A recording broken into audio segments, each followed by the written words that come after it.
The theme of our talk today is no other gods before him, no other gods before him. So, one time I actually saw a woman beating her husband on the street. I don't think he was injured, but the reason why she was beating him is because he looked at another woman. That was it. She caught his eyes wandering, and she's so a woman acting that passionately over just where her husband's eyes had gone could seem extreme to some, but if I were to ask many, they would say, well, rightly so, because she's his wife and he shouldn't be looking at other women. And although I can't condone beating, I can certainly understand and even agree that when a person enters into a vow of marriage, then it's not correct for them to be giving attention, inappropriate attention to others, where that attention should go to the spouse. So it's like there's a possessiveness, there's an ownership, and most agree that there needs to be an exclusive devotion. But then why is it difficult for people to understand that God requires exclusive devotion as well? For instance, in his first command of the famous Ten Commandments that Moses gave to the nation of Israel, he talks about exclusive devotion. We can find that at Exodus chapter 20.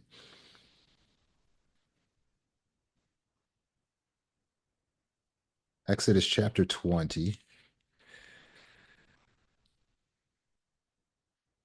And we look at verse 2 and 3, what he says there.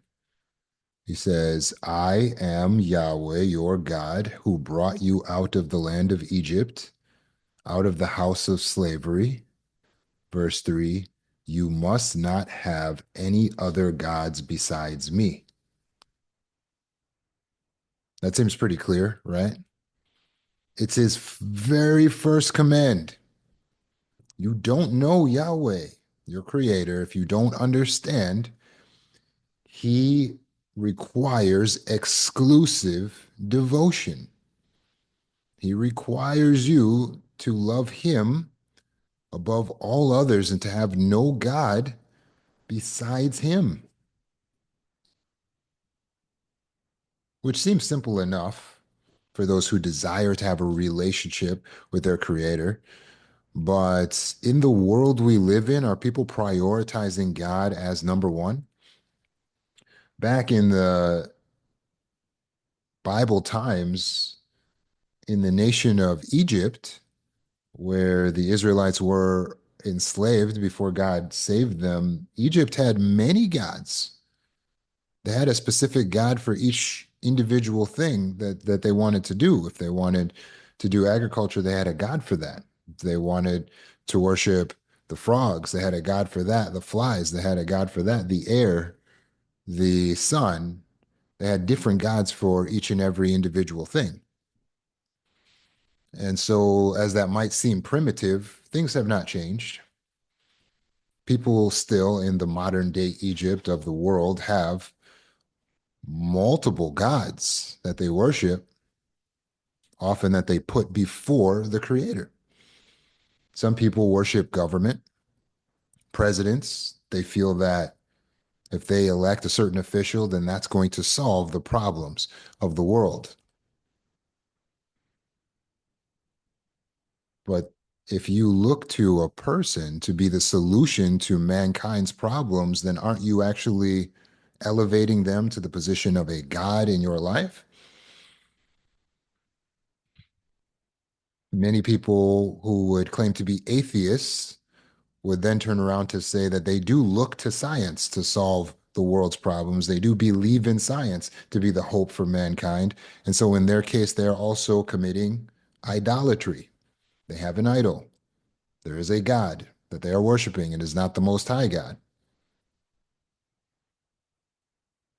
For many, many, many around the world, it is money.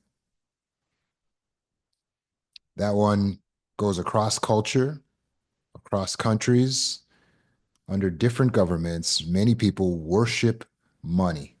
The idea that they can buy what they want and that will solve their problems, that will give them their peace of happiness, that will give them their security. And they believe money really will bring them the peace, the happiness, the security that they're looking for. And so they bow down to money. They pray for money. They pray to money. They work for money. They prioritize that in their lives. They teach their children to prioritize that.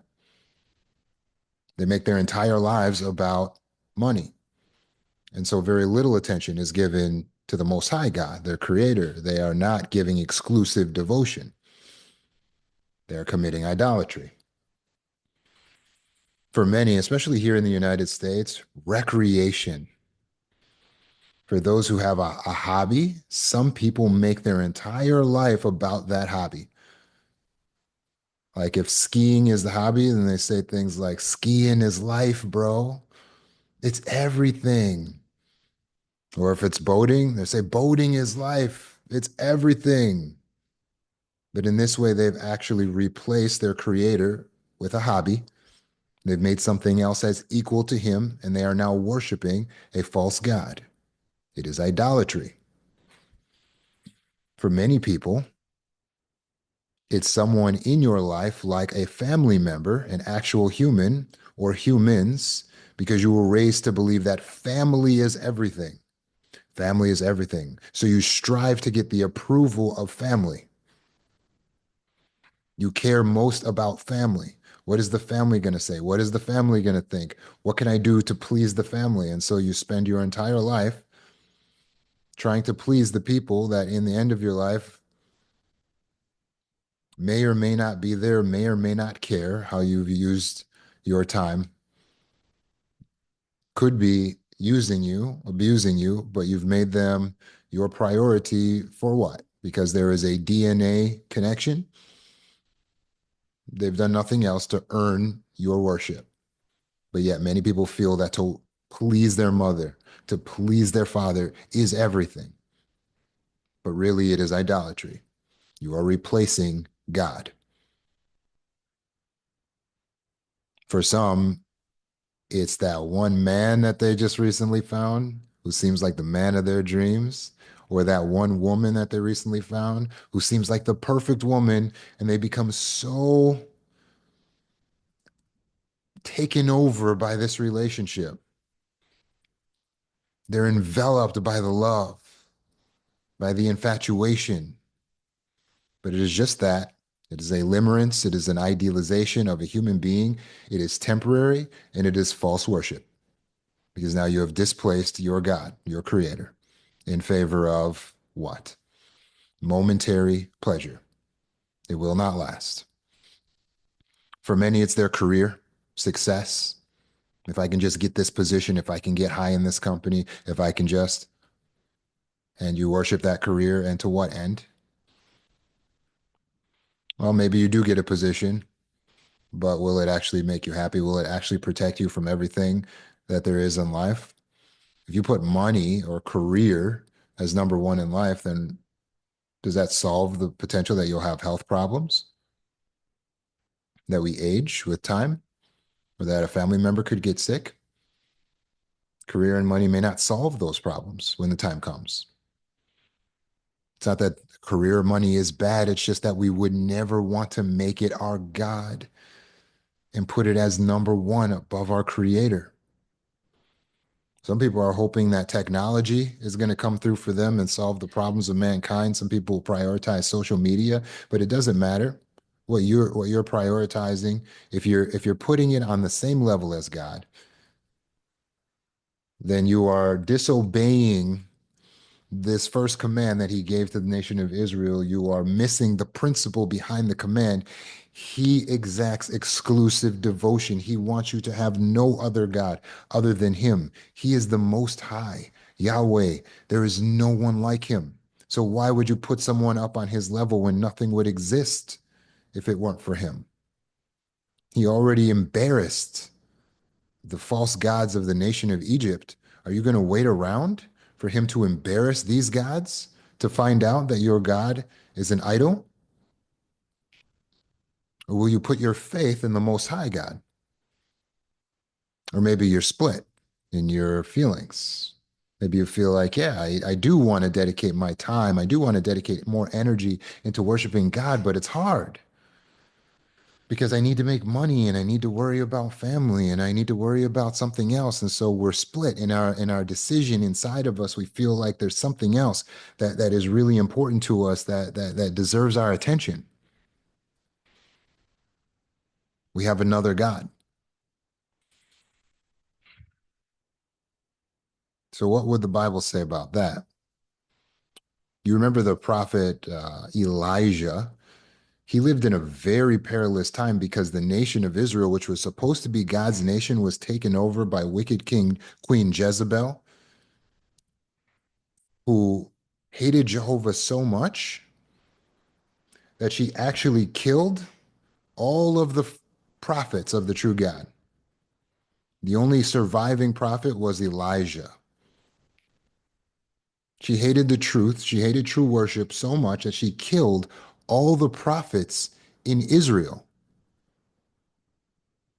Imagine how it felt to be Elijah at that time, knowing that if wicked King Jezebel knew you were alive, if she could find you, she would finish you. Do you think he might have felt afraid, timid, scared? Well, actually, Elijah was very disappointed to see how the nation had turned away from the true God Yahweh, but the nation was actually worshiping false gods. As a result, the true God allowed a drought to come about the nation of Israel so that there was no rain and their crops weren't growing.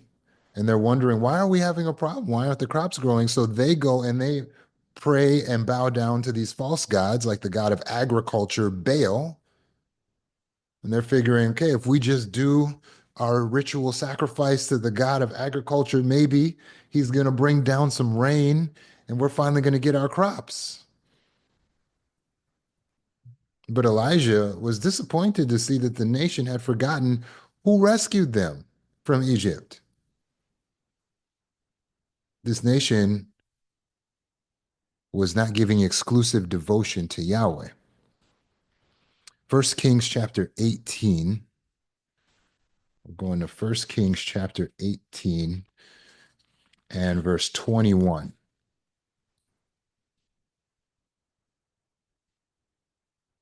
First Kings chapter 18 and verse 21.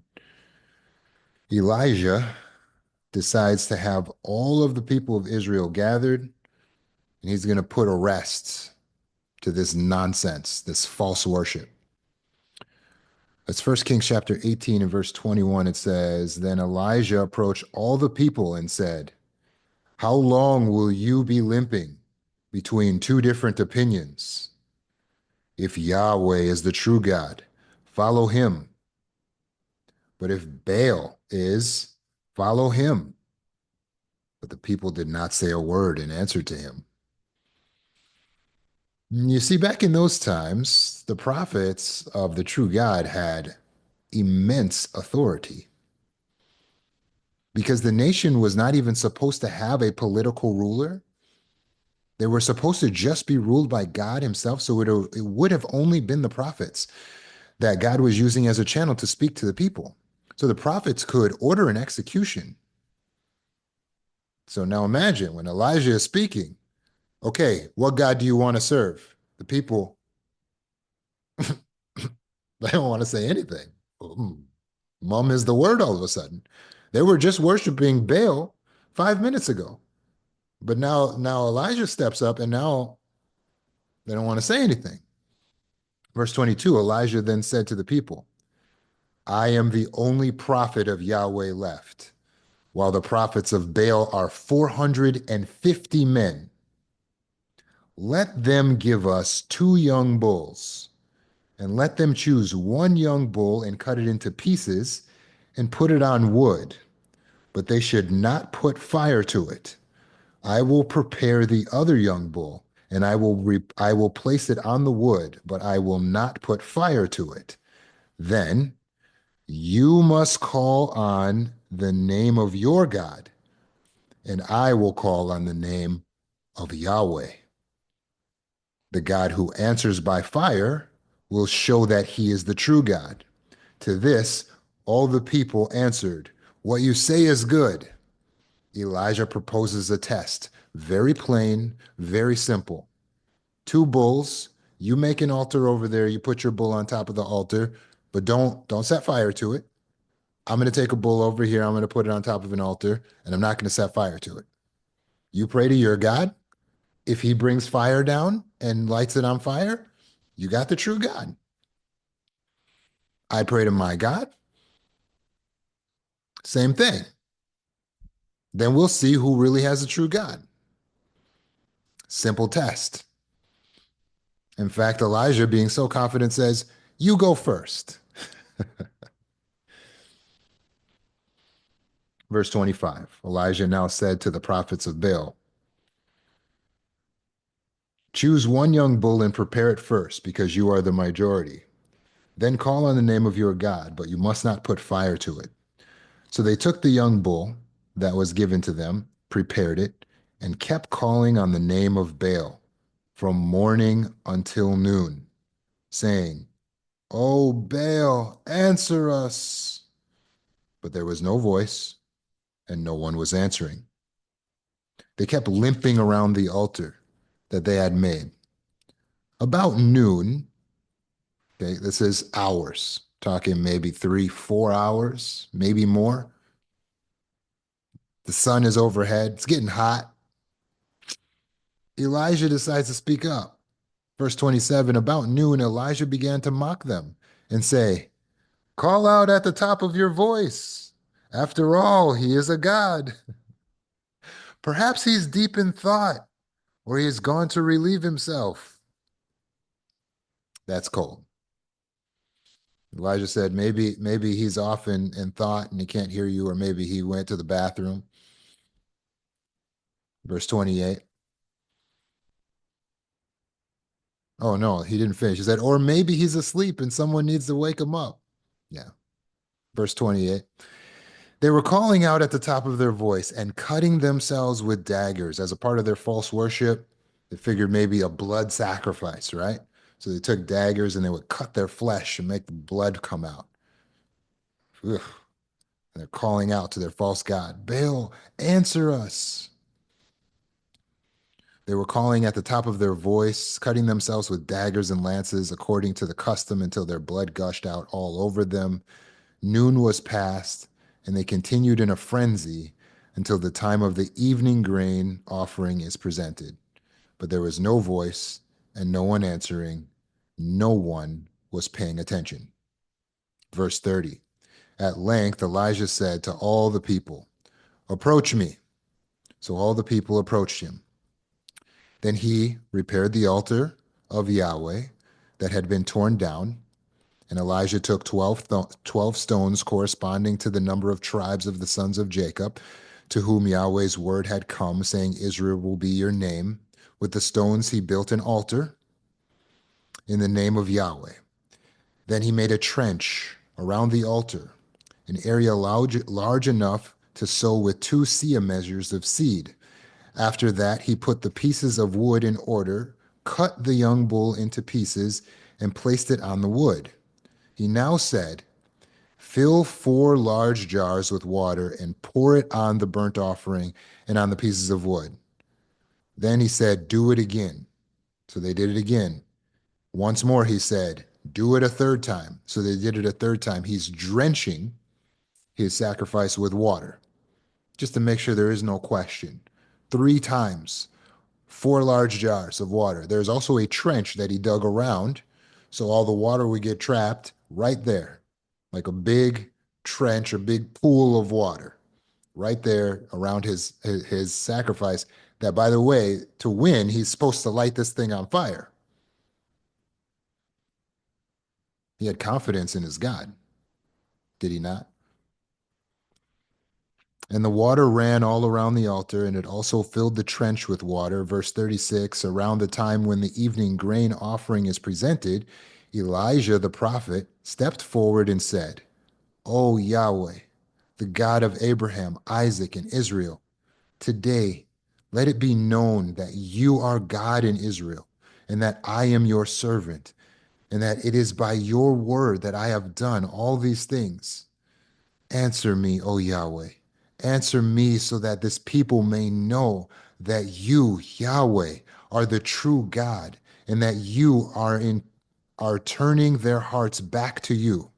At that, fire of Yahweh came from above and consumed the burnt offering, the pieces of wood, the stones, and the dust, and licked up all the water from the trench. When all the people saw it, they immediately fell face down and said, Yahweh is the true God. Yahweh is the true God. Then Elijah said to them, Seize the prophets of Baal. Do not let a single one of them escape. At once they seized them. Elijah brought them down to the stream of Kishon and slaughtered them there.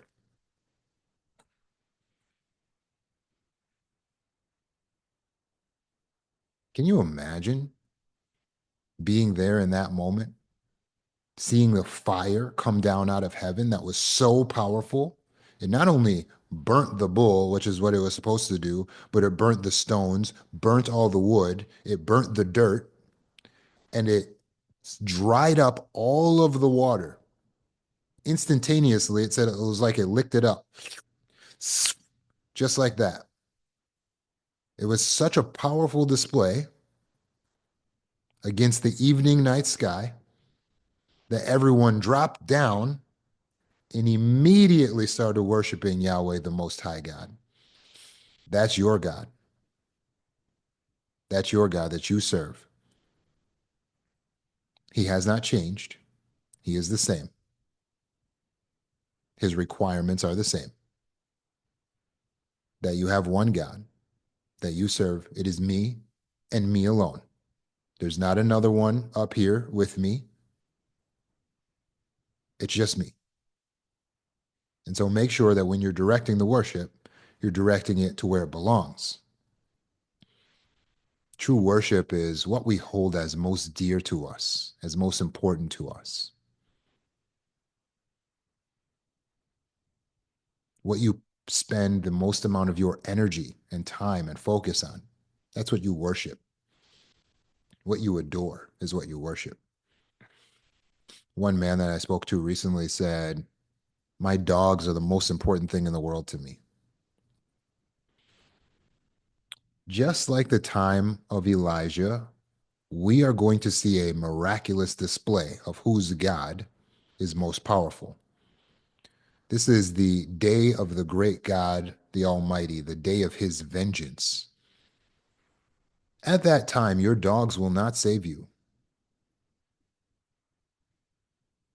If you worship politicians, presidents, your government, on the day of God the Almighty, your politicians, your government will not save you. If you worship career or money, on the day of God the Almighty, your career, your money will not save you. If you think that science or technology is going to step up and be able to save you, you will be sorely mistaken, devastated to find that your God will fail. If you think that pleasing family is the most important thing, pleasing a spouse, a girlfriend, a boyfriend is the most important thing, none of them will be able to save you on the day of the great God, the Almighty. Your recreation, boating, skiing, sports will not save you. There's nothing wrong with any of the things that I mentioned. The problem is that they are not supposed to be put in the number one position. They are not your God. They do not have saving power, not now, not later. Even in this lifetime, before the end, our health can fail, and those things cannot save us. We could have natural disasters, and those things cannot save us. People are dying, they're starving every day, and those things are not saving them. Your false gods are already falling short. In order for us to make sure that we're rendering a sacrifice that is clean and pure to our God, we need to make God number one in our life. How do we do that? Where do you put your time, your focus, your energy? We need to study God's word, the Bible, and then we need to share what we learn with others. That is a requirement for us. We need to study his word, the Bible.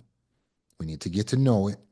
We need to share his word with others. It's not, you don't want to be in a position where you're trying to make excuses as to why you didn't devote time in your life to studying his word and sharing the truth with others. Now is the time. Now is the time.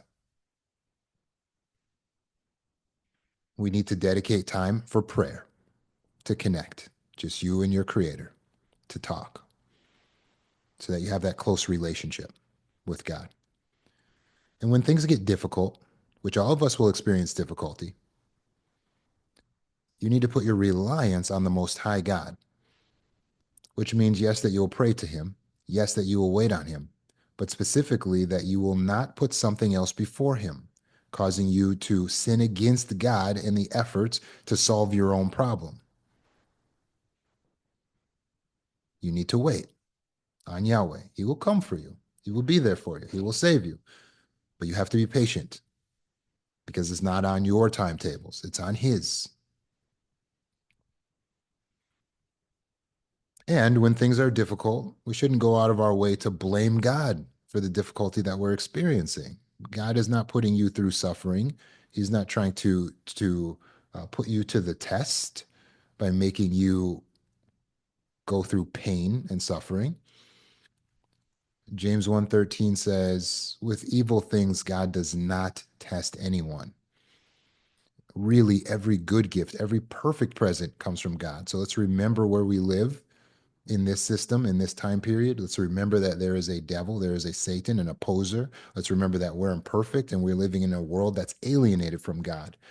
So don't allow yourself to get caught up in the difficulties and the suffering and think that, well, God is doing this to me or God has abandoned me. No, no. God is giving you the opportunity to show who you serve. And if you don't want to end up like those Baal worshipers who got slaughtered down by the river after being humiliated, then you will put away any false gods, any false hopes, and you give all devotion, all of your love to Yahweh, the Most High God.